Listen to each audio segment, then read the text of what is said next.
the two-time All-American, most decorated player in Alabama Crimson Tide history, and a guy that no longer looks like an offensive lineman. He looks more like a tight end. Barrett Jones, welcome back to Tuscaloosa. I hope all is well, man. How are we doing, man? You doing all right? How you like that introduction? That was awesome. You the man. I mean, you look like a tight end. Well, I appreciate that. It's very, very kind of you. You have work. What's the secret, man? I mean, I need the help. You know, Ryan, it's really difficult. You just gotta. Unfortunately, like, I don't mind working out because it's just kind of what I've learned to do. But it's mostly about what you eat. It's just hard. It's hard not to eat because eating's just so fun. Yeah, that's my weakness. And there's so much good food here in Tuscaloosa. And when you're in the media business, as you know, they throw food at us. I mean, like they get us to talk good about their team by feeding us good. There's no doubt. There's food everywhere. It's incredible, and it's just a big challenge to try to turn down good food. You know, I think, Ryan, I'm going to take you into, you know, we always go off topic in this interview, but have you ever heard of the 5 love languages before? Have you ever heard of that before? Yeah, but I'm not familiar. I don't remember exactly what it is. Oh, okay. Well, it's basically like there's these different ways that everyone gives and receives love. Like, it's a great tip to, now that I'm married, you know, I'm learning these kind of things, figure out what your wife's love language is. You know, you got quality time, you got touch, you got acts of service, you have gifts, and you have words, right? Those are the 5. You're learning all kinds of stuff tonight, Ryan. No, this is the most informative segment of the week right here. I have said that my love language, I believe, is a different love language. Is quality food. I love when my wife makes me a great meal. It's a fantastic feeling, and I feel very loved. So, all right, what is the go-to? Like, what can she get that communication, like the signal complete? I mean, well, like, what is that food? What is the number one item that she cooks that you love? Gosh, that is so hard because she makes so many delicious things. Honestly, probably I had this like revolution about probably about 5 or 6 years ago, where I just realized that I, for some reason, my whole life had been eating chicken breasts when chicken thighs were immensely better. I don't know if you've gotten to that point in your life, but we've covered this. We covered this last year. Dark meat is better than white meat.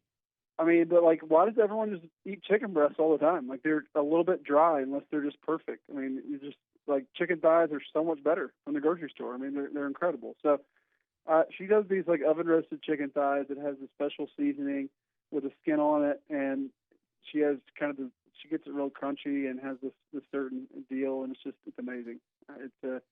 It's transcendent. It's actually the first meal she ever made me, and still my favorite. So really good. So chicken thighs with a special seasoning. I'm just curious. Now, this is really way off topic. Okay, let me take you back. I don't know, was it Wednesday or Thursday night when AJ or Greg would take you guys out and give you a meal or cook? I mean, did you cook or did they cook? Or, I mean, did you have experience? I mean, because that's a tradition. Quarterbacks feed offensive linemen. They appreciate those guys. I mean, were you in charge of the food ever or no? No. We went to a restaurant usually. I don't. To my knowledge, I can't remember either quarterback ever cooking, and I'm not sure I would have wanted anything cooked by those guys. You know, I'm just not sure I trust their culinary skills. And yeah, I'm a big fan of sometimes you got to put it in the hands of a professional. You know, I mean, one of my I don't really buy into this whole like build your own ice cream deal that everybody's doing now, where you go into the ice cream shop and you have you're like, here, just literally put whatever you want. Like, I want a professional to build my ice cream. Like, I don't go to the doctor and give the doctor suggestions and he just opens up the medicine cabinet. Like, I want like some plans of like, hey, here's what tastes good together. Like, the experts have tried it and here's what's good. So anyway, that was another rant, Ryan. No, I think it's getting out of hand. No, you make great sense. I mean, you and I are speaking the same language, my friend. I also want to tell you that, we talk college football 4 hours a day, 5 days a week. We talk nothing but, we hit basketball, a score and move. We hit baseball with a score and move. I mean, we're right back to recruiting, spring football. It just never stops here. We also this show features more offensive linemen than anybody in the country. There's nobody that features more offensive linemen than we do. So we got to start with offensive linemen. Are you panicking about the offensive line yet, Ryan? Absolutely not. Absolutely not. I was on the record this morning in 2 stations up in North Alabama. I was on in Nashville, and this is what I've been telling people. 2012, which you were a part of, the best offensive line I've ever seen in college football. Okay? That's the standard. This offensive line is not going to be in 2012 good, okay? They may be in November, but they're not there now. It may be this Nick Saban's second best offensive lineman. It's a good group. I agree, and I'm very anxious to see, especially some of these young guys. And I'm encouraged to see, that a lot of these young guys are vying for positions. And if we'll see. I mean, obviously the big question mark in the whole deal is Deontay Brown, and is he in shape, and how's he going to look? And because when he was at his best last year, he really made a big difference, particularly in the run game with the way he could move people. And so, but until he's back, we're gonna have some guys get some great valuable experience and kind of. I do expect to see several different lineups. I don't think that's just smoke. I don't think that would. I don't think Coach Saban wants to use different guys. Ultimately, I think that's. But I do believe that. And I've seen him do it before early in the season. He's not afraid to kind of throw different combinations in there and see what sticks. Because the thing is, and this is something you learn longer in football, but you're never 100% sure how a guy's going to react when he gets in game action. You think and you feel confident a lot of times about a guy and how he'll react, but you never really fully know. Even if you have scrimmages and practices, ultimately games are different. There's just something different about it. I remember my first game I ever had. I was against Virginia Tech, and I went out there, and man, you get tunnel vision, and like you can't see a whole lot because you're nervous. And I remember I had a guy walk up, a linebacker that walked up in the A gap right inside. I was playing right guard, and he walked up right inside of me and ran through, and I never saw him because I was so focused on the defensive tackle I was blocking. And obviously, that kind of stuff's to be expected when you first start. But the guys who end up being really good are the guys that kind of move past that and let the game slow down because some guys never get there. So I think it's going to be a great experience for these guys. I think it sounds like from everything I'm hearing, a lot of these guys are really good players who have the potential to be really special. And, look, at the end of the day, are the inside positions important? Absolutely, particularly for the run game. But we have two really experienced tackles who are really solid. And generally, especially in college football, most of the pressure comes off the edge. I mean, most. Now, there are exceptions, obviously Quentin Williams being one of them, who brought a bunch of pressure from the inside. But there's very few guys who have a guy like Quentin Williams on the inside. Most teams are built around their edge rushers, right, as far as pass protection. And our edges are extremely solid, right? So I think that will give the younger guys time to learn and time to kind of figure out what they're doing in there. And I think I agree with you. I think it'll ultimately end up being a pretty solid group. All right, what's your biggest weight that you ever went into a game? And there's a reason why I'm tying all this together. What's the biggest weight? 315. 315. Average across the front. Now I went to Alabama, so my math is not great, but it's pretty. I mean, I think I've been able to get the average. 328 across the front. 328 across the front. Is there anything that you can read into that by going maybe with a big offensive line? Well, I think part of it is probably just kind of, who happens to be starting. I think if anything, you can read into it in recruiting, right? I mean, that obviously some big guys were recruited, and that's kind of what Coach Saban wants to go after. I mean, look, I think there's, the ultimate offensive line obviously would be big and can also move, right? And that's what you're after, is that you want kind of guys who are heavy, but also have the athleticism and conditioning where they can get out there and run around. That's the ultimate offensive lineman, because one thing a big offensive line does is it generally, and I'm generalizing here, but the bigger you think, the better you're able to kind of maintain the middle of that pocket, right? And give Tua, especially a guy who's, he's not the tallest guy in the world. He's not short by any means, but he's not 6'6", right? You give him room to kind of be able to see over people and find some open passing lanes. So I think solidifying the middle of that offensive line with some big bodies is a good thing. All right, let me go to Alex Leatherwood, and you got to remember, I'm an unbiased member of the media. Sure, me too. So I was interviewing Alex Leatherwood a couple of weeks ago, and one of the things that I noticed about Alex Leatherwood, I think he was a team player, played the guard because there was not a tackle vacancy available, and you had a first rounder, Jonah Williams, and you had Jedrick Wills at right tackle. But playing guard last year, I just thought he might be a little bit out of position. I talked with him a couple of weeks ago, talking about going back to left tackle and understanding that that's probably his more natural position. He just seems like he's comfortable. He's so comfortable at that left tackle spot. I saw a different glow, a different energy, a different vibe just talking with him for 4 minutes than I saw out in Santa Clara. It looks like he's a better tackle than I think he gave us a great guard position, but I think he's going to have a great year at left tackle. Yeah, I tend to agree. Not that I thought he did a nice job at guard, and I think part of that will just be natural maturity. But there are things about tackle that, some guys like better. It's totally different in the run game, right? I mean, I think it's a little easier in the run game, and I think he can be really good in pass protection. Like we saw him when he was thrust in there against Georgia. They came in and did a really nice job in pass protection against some good players, right? It was 2 years ago, his freshman year.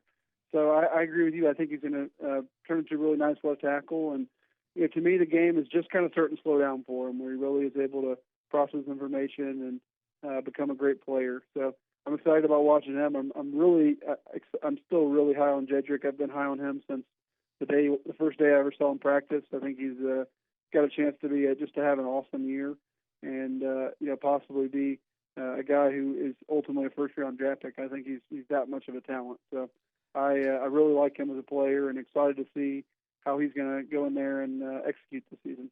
Let me ask you also, you may have not had a chance to make it Tuscaloosa to practice, but let me ask you about Landon Dickerson. Now, we saw at Florida State, he's got a little, tenacity. He's got a little streak there that you like to see in those offensive linemen. Landon Dickerson walking in. He's, according to the depth chart released from Nick Saban yesterday, or Josh Maxson, he typed this up on a 12-point double-space font, very generic Microsoft Office, nothing fancy, not even a script A on this depth chart. But it's got Landon Dickerson as a co-starter at center and at right guard. When you come in, how quick could you really pick it up? Well, this guy just got here. He just got here. It's a grad transfer.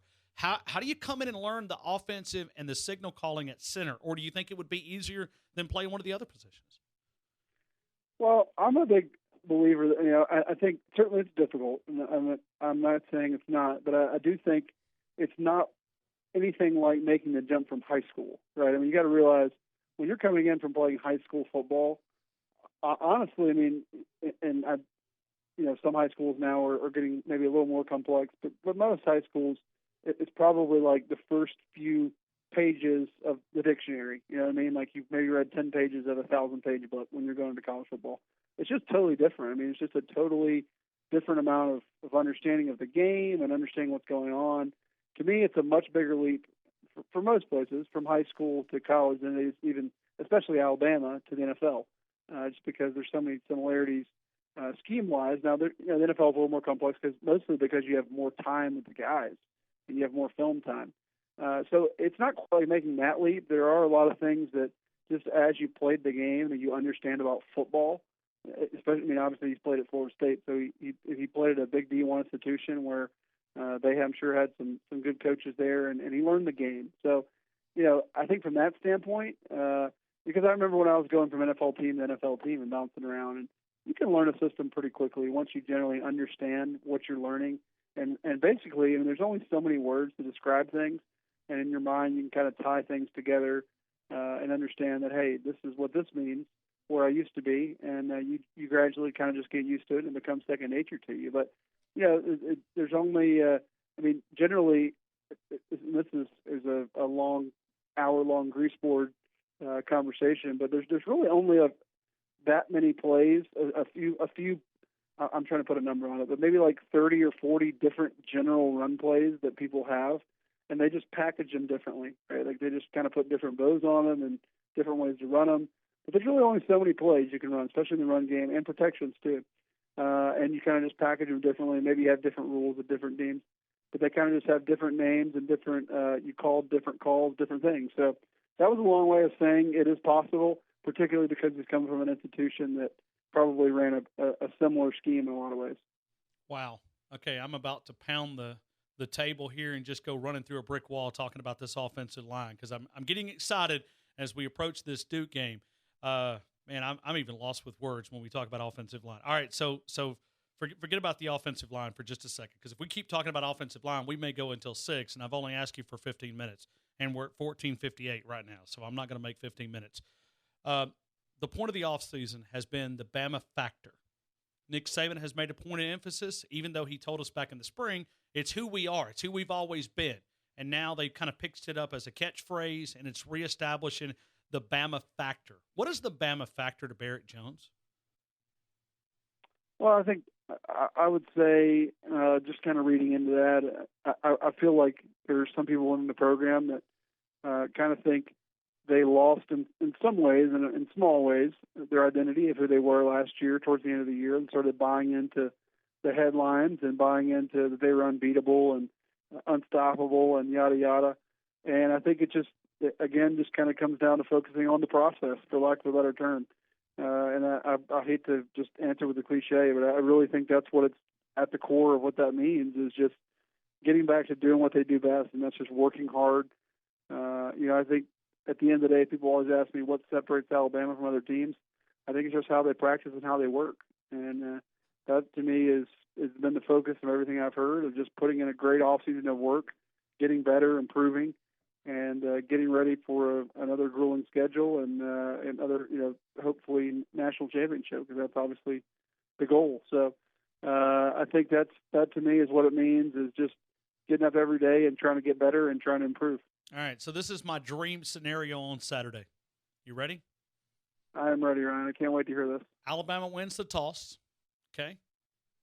We take it 9 plays and drive it to the 30-yard line on first down.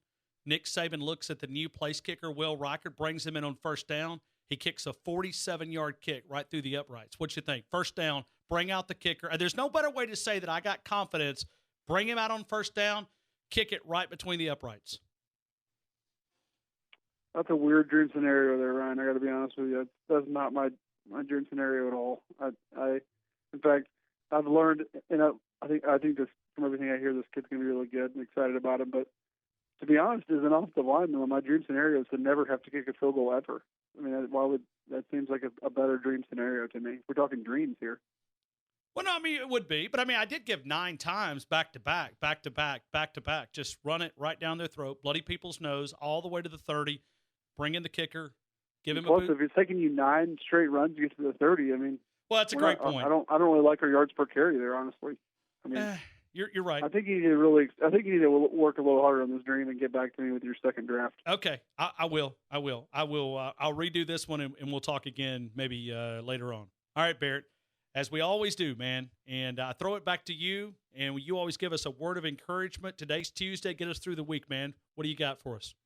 Sure. I think I try to start every year with this same verse, because it's probably my verse I come to the most and throughout life. It's John 6:35. It says, "I am the bread of life. He who comes to me will never hunger, and he who believes in me will never thirst."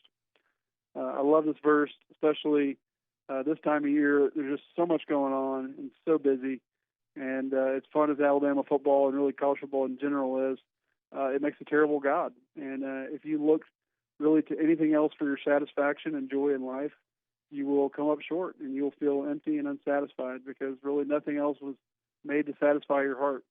And as great as football is, and job and work and whatever, school, any of the various things you can fill your mind and look for your identity and satisfaction from, it will all come up short compared to a relationship with Christ. That's really the only thing that can truly satisfy you in the way that your heart is meant to be satisfied. So, great reminder for me, just as we're starting this year, that as great as it is, it's not what life's all about. Barrett, you're going to be calling with Sean Kelly, Ian Fitzsimmons, both of those guys, absolute radio veterans. You're going to supplement the conversation. You're an up-and-coming star on ESPN Radio. We are part of ESPN Radio here on Tide 100.9 in Tuscaloosa. Who do you have this week?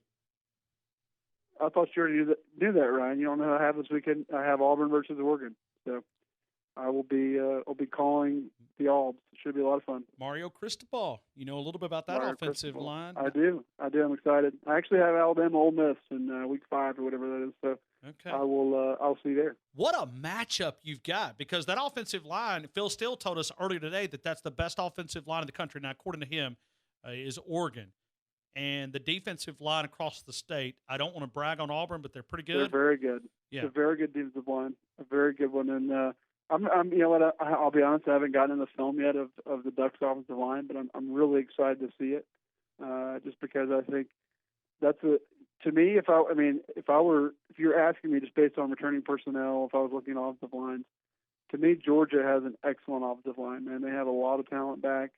They got some studs in there on their offensive line. So it'll be, who knows how it'll play in towards the end of the year. But if you had to ask me right now who I think the best offensive line is day one in the country, I would pick Georgia over Oregon. But I'll get to see Oregon in person, and maybe I'll have a different opinion. Quack, quack, go Ducks. Well, I cannot echo that because I am, as you like to say, I'm an unbiased member of the media. Gotcha. Barrett Jones from ESPN Radio and ESPN. They're on the network of coverage here in Tuscaloosa and Tide 100.9. Barrett Jones, have a safe trip to Arlington, Texas, and we'll talk to you next week. Thank you, man. Thanks, Ryan. Have a good week.